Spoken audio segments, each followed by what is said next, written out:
मई है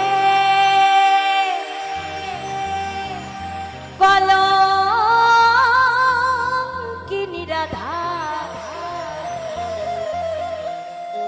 ওই কদমে গাছে বসে আছে।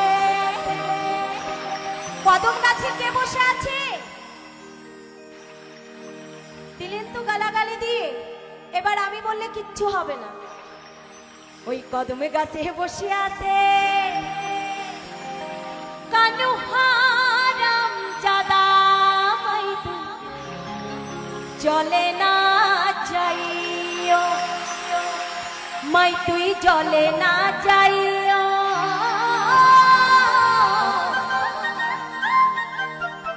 মাই তুই ঘাটে না যাইও।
জলে না যাইও মাই তুই ঘাটে না যাইও জলে না যাইও মাই তুই ঘাটে না যাইও।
মাই তুই জলে না যাইও মাই তুই ঘাটে না যাইও জলে না যাইও মাই তুই ঘাটে না যাইও।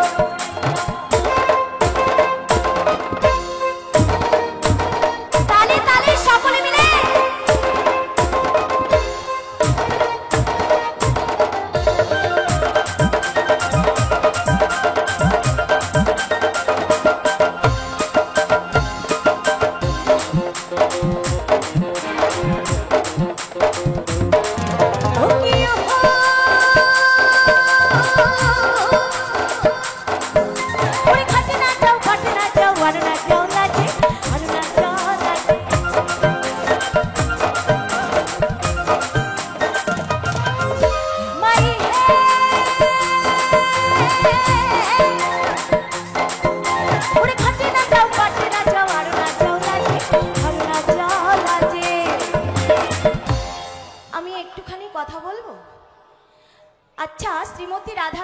কলঙ্কিনী বলা হয় কার জন্য? শ্রীমতী রাধারানীর জন্য, তাই তো?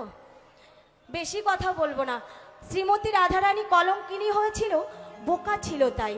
এখনকার যুগে রাধারানী মানে পিঙ্কি, রিঙ্কি, ঝিঙ্কি, এরা কি কলঙ্কিনী হবে? আগে ডাকতো বাঁশিতে, সবাই শুনতে পেত, আর এখন ডাকে কিসে? Miss call. মিস কলও বন্ধ হয়ে গেছে, টুস করে একটা SMS করে দিল, ব্যাস সব কেল্লা ফতে, তাই তো? তাই বাবার সামনে বসে মেয়ে চুটিয়ে প্রেম করে যাবে, বাবা ধরার ক্ষমতা নেই, আছে কি? বাবা যদি মেয়েকে জিজ্ঞাসা করে, এই তুই এতক্ষণ ধরে তুই কার সাথে কথা বলিস? মেয়েটা বলবে, বাবা আমার বান্ধবীর সাথে। কোন বান্ধবী? আগে নামটা বল। মেয়ে ছোট্ট করে বলবে, আমার কলেজের বান্ধবী। নাম কি? রিঙ্কি। রিঙ্কি। কিন্তু ফোনের মধ্যে রিঙ্কির বদলে বাবা পিন্টু ঢুকে বসে আছে। এ পিন্টুদা, তুমি না তো? পিন্টু ঢুকে বসে আছে। বাবার কি ধরার ক্ষমতা আছে? কলির যুগে কি বলছে জানো? আমার যেমন বেনি তেমনি রামে চুল ভিজাবো না, যেমন বেনি তেমনি রামে চুল ভিজাবো না,